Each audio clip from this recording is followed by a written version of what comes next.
Amados hermanos, les saludo en el nombre de nuestro Señor Jesucristo. Estamos trabajando estos pasajes de capítulo 6 y 7 de Segundo de Reyes.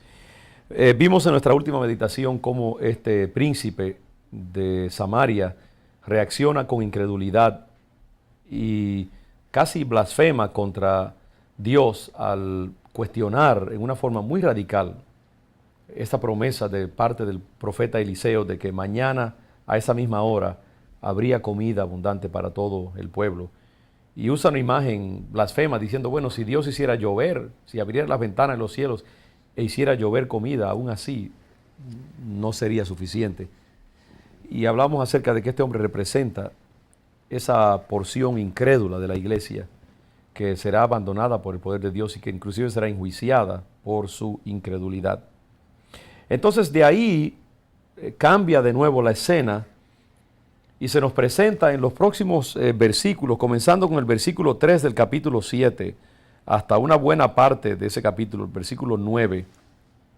De momento se nos presenta un grupo de leprosos que están compartiendo esta misma situación terrible de hambre y que por ser leprosos y por estar absolutamente también casi muriéndose de hambre, se sienten que no tienen nada que perder y que por lo tanto pueden ir al campamento de los sirios y ellos dicen, bueno, lo peor que nos puede pasar es que nos maten, pero vamos a morir de todas maneras si nos quedamos aquí.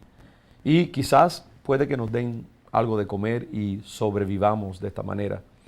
Entonces estos 4 hombres que no tienen nada que perder se acercan al campamento sirio y encuentran allí una escena que los deja totalmente boquiabiertos. Y es que ese campamento que ellos pensaban que iba a estar lleno de un ejército poderoso, está completamente desierto y abandonado.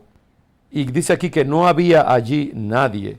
Y en el versículo 6 dice que era porque Jehová había hecho que en el campamento de los sirios se oyese estruendo de carros, ruido de caballos y estrépito de gran ejército. Y como consecuencia se dijeron unos a otros, he aquí el rey de Israel ha tomado a sueldo contra nosotros a los reyes de los heteos y a los reyes de los egipcios para que vengan contra nosotros. Y así se levantaron y huyeron al anochecer, abandonando sus tiendas, sus caballos, sus asnos y el campamento como estaba, y habían huido para salvar sus vidas. Cuando estos leprosos entran al campamento, encuentran que está completamente desierto, porque Dios milagrosamente, soberanamente, había producido un sonido como de un gran ejército que se avecinaba, y estos hombres, creyendo que es un ejército a sueldo de parte del rey de Israel, huyen para escapar este supuesto enemigo que viene contra ellos. Y de esa manera abandonan todo lo que tienen, incluyendo sus provisiones, sus tiendas, sus caballos, toda su comida y su ropa. Y estos leprosos son los que se tropiezan con ese escenario increíblemente milagroso.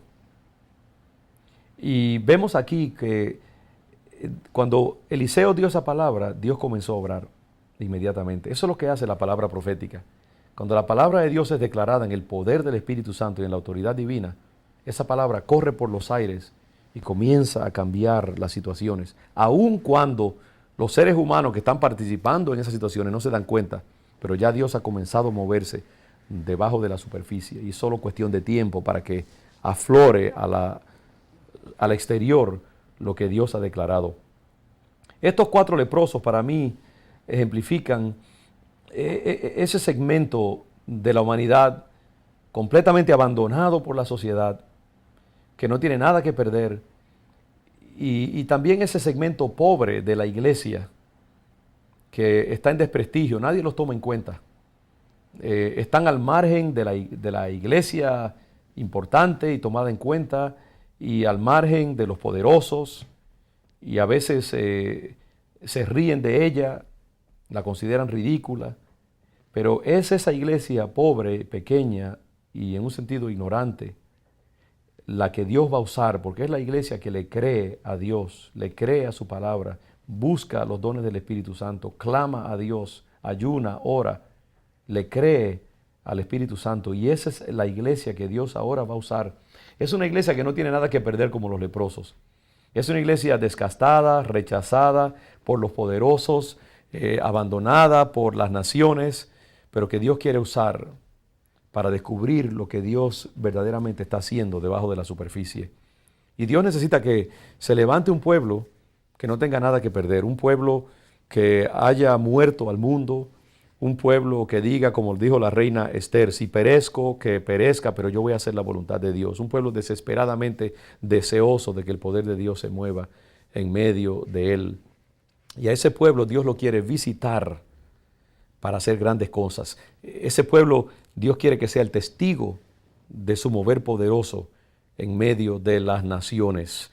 Yo quiero pertenecer a ese pueblo. Eso quiere decir que nosotros tenemos que estar buscando en el ayuno, en la oración, en la santificación, en la alabanza, en la guerra espiritual, en despojarnos del amor al mundo y a la vanidad del mundo, viviendo una vida sacerdotal, una vida entregada al Señor, una vida que le haya dicho no rotundamente a todos los apetitos, todos los placeres, todas las atracciones, tentaciones, vanidades de este mundo. Y que al no tener nada que perder, Dios nos pueda usar entonces para que seamos testigos de su poder y portavoces de sus buenas nuevas. Cuando estos leprosos llegan a este lugar, encuentran que ya Dios ha hecho el trabajo. Dios ha dejado la provisión y ahora es cuestión de tomarla. Fíjese que no hubo que plantar, no hubo que trabajar, la comida, la provisión estaba ya. Y así va a ser. En estos tiempos Dios quiere poner provisión en las manos de sus siervos. Dios quiere poner bendición y alimento y comida para que su iglesia haga lo que tiene que hacer. Pero eso solamente va a suceder en el poder del Espíritu Santo, con el poder que Dios quiere derramar sobre nosotros. Entonces la iglesia recibirá todos los recursos que necesita para anunciar la palabra, para regar el evangelio, para evangelizar a las naciones. Pero hay un precio que pagar, es el precio de la consagración, es el precio de perderlo todo y entregarlo todo para que Dios pueda usarnos como Él quiere usarnos.